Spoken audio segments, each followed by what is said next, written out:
శ్రీ కనకదుర్గ జ్యోతిష్యాలయం ప్రేమ వశీకరణ, స్త్రీ వశీకరణ, పురుష వశీకరణ, శత్రు వశీకరణ, వివాహం, సంతానం ఆలస్యమవడం, విడాకులు, కోర్టు సమస్యలు, ధనం, బిజినెస్ సమస్యలు, స్త్రీ పురుషులు ఎటువంటి నిగూఢ సమస్యలకైనా 100% రోజుల్లోనే పరిష్కారం చూపబడును. గురూజీ సీతారామరాజు. Cell number 9206533533. ఓం శ్రీ మాత్రే నమః.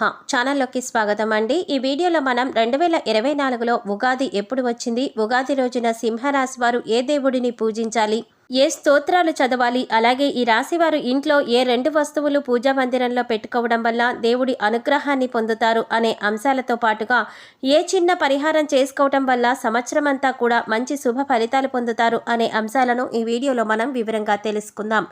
కానీ అంతకంటే ముందుగా మీరు కనుక మన ఛానల్ ఇప్పటి వరకు సబ్స్క్రైబ్ చేసుకోకపోతే సబ్స్క్రైబ్ చేసుకొని పక్కనే వచ్చిన బెల్ ఐకాన్ నొక్కి ఆల్ సెలెక్ట్ చేసుకుంటే మేము ఇలాంటి వీడియోస్ అప్లోడ్ చేయగానే ముందుగా మీ మొబైల్కి నోటిఫికేషన్ వస్తుంది. ఇక వివరాలకు వెళ్ళిపోతే 2024వ సంవత్సరంలో ఈ నెల అంటే ఏప్రిల్ 9వ తారీఖు మంగళవారం నాడు ఉగాది పండుగను జరుపుకోబోతున్నాం. చైత్రమాసంలోని శుక్లపక్షం 8 ఏప్రిల్ 2024న రాత్రి 11:50 ప్రారంభమై మరుసటి రోజు అంటే ఏప్రిల్ 9వ తారీఖు రాత్రి 8:31 ముగుస్తుంది. ఉగాది రోజున ప్రతి ఒక్కరూ కూడా అభ్యంగన స్నానం చేయాలి. అయితే ముఖ్యంగా ఉగాది రోజున ఏ దేవుడిని పూజించాలి అనే సందేహం అందరిలో ఉంటుంది. ముందుగా ఉగాది అంటే తెలుగువారికి నూతన సంవత్సరం కాబట్టి గణపతి ప్రార్థనతో మొదలుపెట్టి ఉగాది రోజున కాలపురుషుడిని పూజించాలి. అనేక రకాల స్తోత్రాలతో భక్తి శ్రద్ధలతో కాలపురుషుడిని పూజించటం వల్ల విశేషమైన పుణ్య ఫలితం లభిస్తుందని పండితులు చెప్తున్నారు. కాలపురుషుడు స్తోత్రాలు అంటే ఏమిటి అనే సందేహం మీకు వస్తే విష్ణుమూర్తిని విశ్వవ్యాపకుడు అని కూడా అంటారు. అంటే ఈ ప్రకృతి మొత్తం కూడా విష్ణుమూర్తి వ్యాపించి ఉన్నాడు అని అర్థం. అందుచేత ఉగాది రోజున పురుష సూక్తం కానీ లేదా విష్ణు సహస్ర నామాలతో కానీ స్వామివారిని కొలిచినట్లయితే మీకు విశేషమైన పుణ్య ఫలితం లభిస్తుంది. ఇటువంటి స్తోత్రాలు చదవడం రానివారు విష్ణు సహస్ర నామాలను భక్తి శ్రద్ధలతో విన్నా కూడా విశేషమైన ఫలితాలను పొందవచ్చని పండితులు చెబుతున్నారు. ఉగాది రోజున విష్ణుమూర్తికి తులసి మాలను కానీ లేదా తులసి దళాలు కానీ సమర్పించండి. అలాగే పూజా మందిరంలో లక్ష్మి, గణపతి, సరస్వతి ముగ్గురు ఉన్న ఫోటోకి గంధం కుంకుమలతో బొట్లు పెట్టి అలంకరించి మల్లెపూల మాలలు వేయడం వల్ల విశేషమైన ఫలితాలను పొందవచ్చు. అదృష్టం కలిసి వచ్చి ధనానికి సంబంధించిన సమస్యలన్నీ కూడా తొలగిపోతాయి. ముఖ్యంగా ఉగాది రోజున దాహంతో ఉన్నవారికి మంచినీరు అందించడం వల్ల మీకు పితృదోషాలు, శాపాలు తొలగిపోయి వంశం వృద్ధిలోకి వస్తుందని పండితులు చెప్తున్నారు. అలాగే మీకు వీలైతే ఒక కొత్త కుండ తీసుకువచ్చి దాన్ని పసుపు కుంకుమలతో అలంకరించి కుండ నిండా నీరు పోసి అందులో పసుపు కుంకుమ అక్షతలు వేసి బ్రాహ్మణుడికి నీటితో సహా ఆ కుండను దానం ఇవ్వాలి.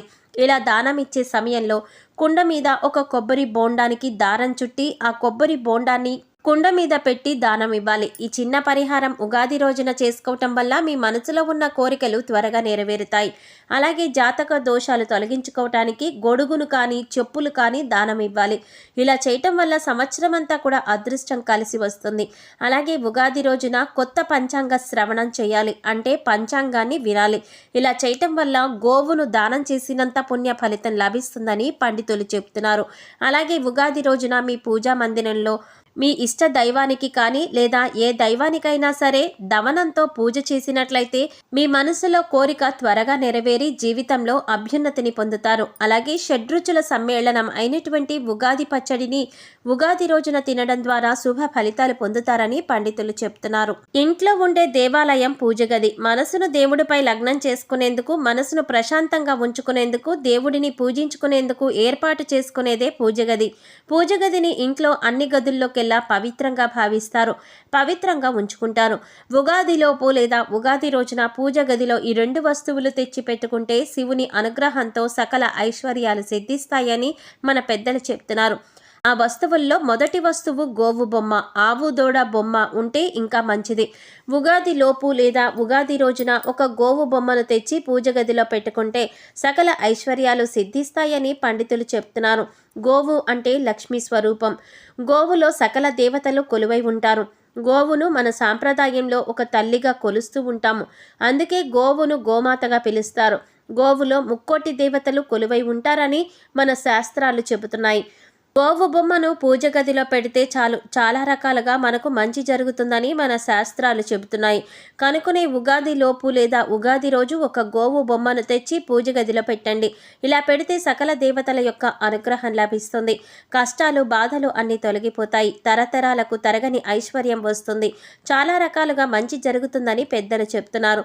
ఇక పూజ గదిలో ఉగాది లోపు లేదా ఉగాది రోజున పెట్టవలసిన మరొక వస్తువు చెక్కతో చేసిన మజ్జిగ కవ్వం. పూజ గదిలో ఒక చెక్క మజ్జిగ కవ్వాన్ని పెట్టినట్లయితే సకల శుభాలు చేకూరుతాయని పండితులు చెప్తున్నారు. తిరుగులేని రాజయోగం పడుతుంది. లక్ష్మీదేవి అనుగ్రహం సిద్ధిస్తుంది. ఎందుకంటే మజ్జిగ కవ్వం అంటే లక్ష్మీదేవి స్వరూపం. మజ్జిగ కవ్వాన్ని మజ్జిగ చిలకటానికి వాడతారు. ఈ రోజుల్లో మజ్జిగ కవ్వాన్ని ఎవరు పెద్దగా వినియోగించట్లేదు. కానీ మన పూర్వీకులు దీన్ని బాగా వాడేవారు. మజ్జిగ కవ్వం ఎవరి ఇంట్లో అయితే ఉంటుందో వారి ఇంట్లో లక్ష్మీదేవి నివాసం ఉంటుంది.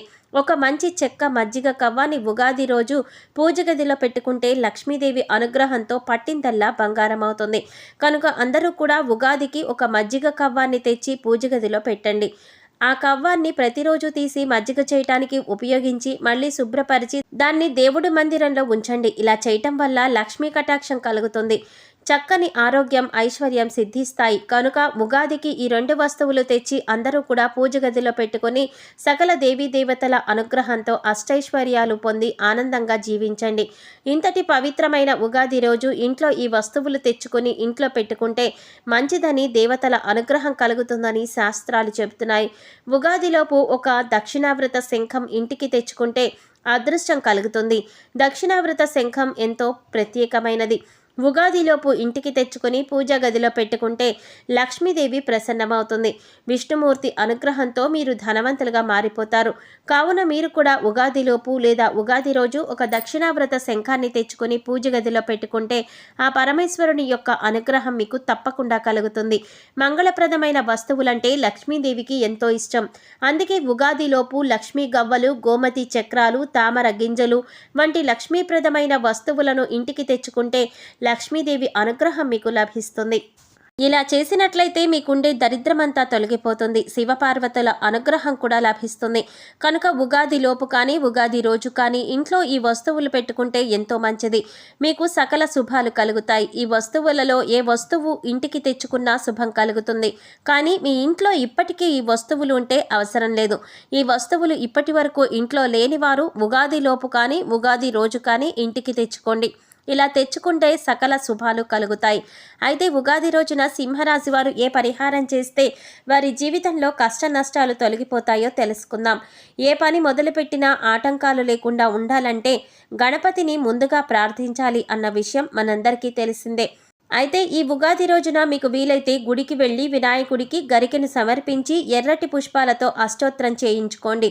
గుడిలో నివేదన పెట్టిన తీపి పదార్థాలను మీరు స్వీకరించండి. లేదు గుడికి వెళ్ళడానికి వీలు కాకపోతే మీ ఇంట్లోనే పూజా మందిరంలో వినాయకుడికి గరికెను ఎర్రటి పుష్పాలను సమర్పించి గణపతి స్తోత్రాలను అష్టోత్తరాలను చదువుకోండి. అలాగే మీరు ఇంట్లో వినాయకుడికి చిన్న బెల్లం ముక్కను నివేదన చేయండి. దాన్ని ప్రసాదంగా ఇంటిల్లిపాది తీసుకోండి.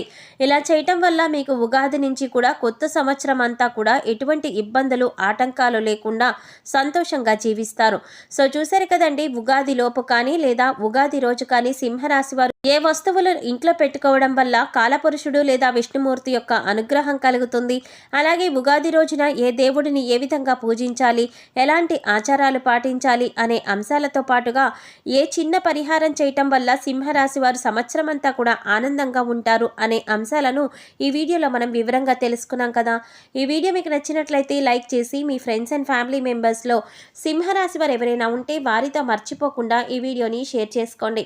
అలాగే ఇప్పటి వరకు మన ఛానల్ కనుక సబ్స్క్రైబ్ చేసుకోకపోతే సబ్స్క్రైబ్ చేసుకుని పక్కనే వచ్చిన బెల్ ఐకాన్ నొక్కి ఆల్ సెలెక్ట్ చేసుకుంటే మేము ఇలాంటి వీడియోస్ అప్లోడ్ చేయగానే ముందుగా మీ మొబైల్కి నోటిఫికేషన్ వస్తుంది. మరో చక్కటి వీడియోతో మళ్ళీ కలుసుకుందామండి. ఓం శ్రీ మాత్రే నమః.